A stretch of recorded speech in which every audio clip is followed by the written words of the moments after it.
Hey guys, it's Bill from Linden, Tennessee. Let me introduce you to side project. I guess you'd call it side project.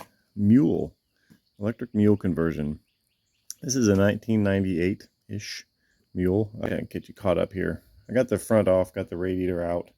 That's going to give me a space to put other stuff. I'm not going to need a radiator at all for this build, but I will need a charger and some sort of a DC-DC converter to get my 12-volt battery, to keep my 12-volt battery charged up, because I will have one of those. I may end up with a winch on the front of this, so I want to have that 12-volt battery option available.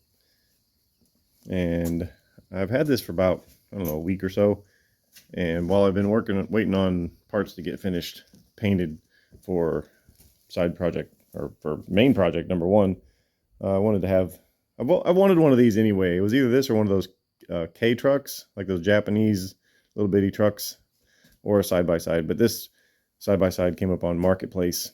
The guy said that it didn't have an engine, and he was just trying to get rid of it. Probably paid too much money for it, but I don't know. But as you can see, I've already got the motor in it. Now this motor is an advanced DC 9-inch, 9.1-inch series wound DC motor, and if it had 100, it can go up to 120 volts. If it had 120 volts, this can put out about 100 horsepower and about as much torque. But I'm not going to run 120 volts. I'm going to run 96 volts.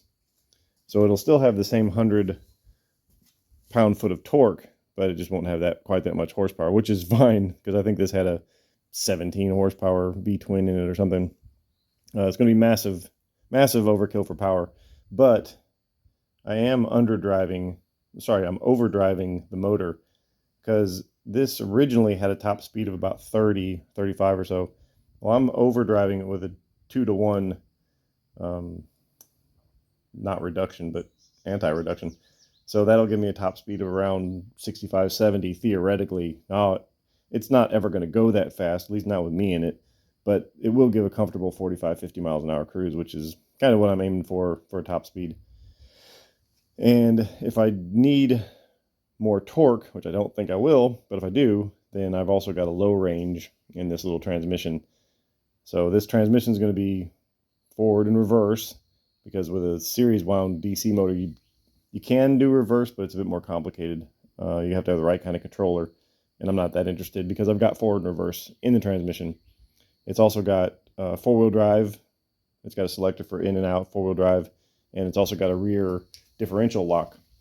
So all that stuff's pretty cool, and it's also got a high and low range, like I said. Now this transmission, normally the final drive is about 9.3 to 1, which coincidentally is the same final drive of a Tesla Model S motor transmission, which is what's in that. So that's kind of an interesting coincidence, I guess, and the low range for this is 19.3 to 1. So with this 2-to-1 gear overdrive, that's going to give me a 4.4, 4.6 or something like that final drive, but then a 14 low range, which is going to be plenty of torque for just about anything. It's going to have more torque than it has transmission, is what I'm trying to say, or more torque than it has traction, is what I'm trying to say. But anywho, thought I'd shoot a quick video of this and show you what's going on. And if you have been following my channel for a while, you know that I did a Jeep Wrangler a long time ago, probably 3 years ago, I guess. And I took it apart, but I sold a lot of it, but I still have some of the batteries. And this is the rear battery box that was where the fuel tank was. This has got 4 Tesla Model S modules in it, and wouldn't you know it, that works out to about 96 volts.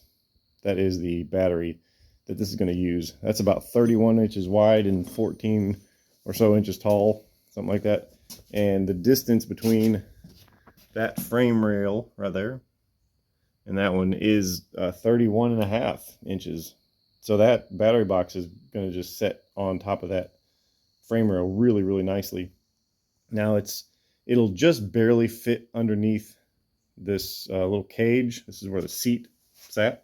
It'll just barely fit underneath there, but I don't want just barely. I want it to actually fit, you know. So I'm going to go ahead and cut this part of it out and put the battery box in there with all of its mounts, and then I'll fabricate another seat mount, and that shouldn't be too much of a problem. But that is going to be tomorrow's job, actually.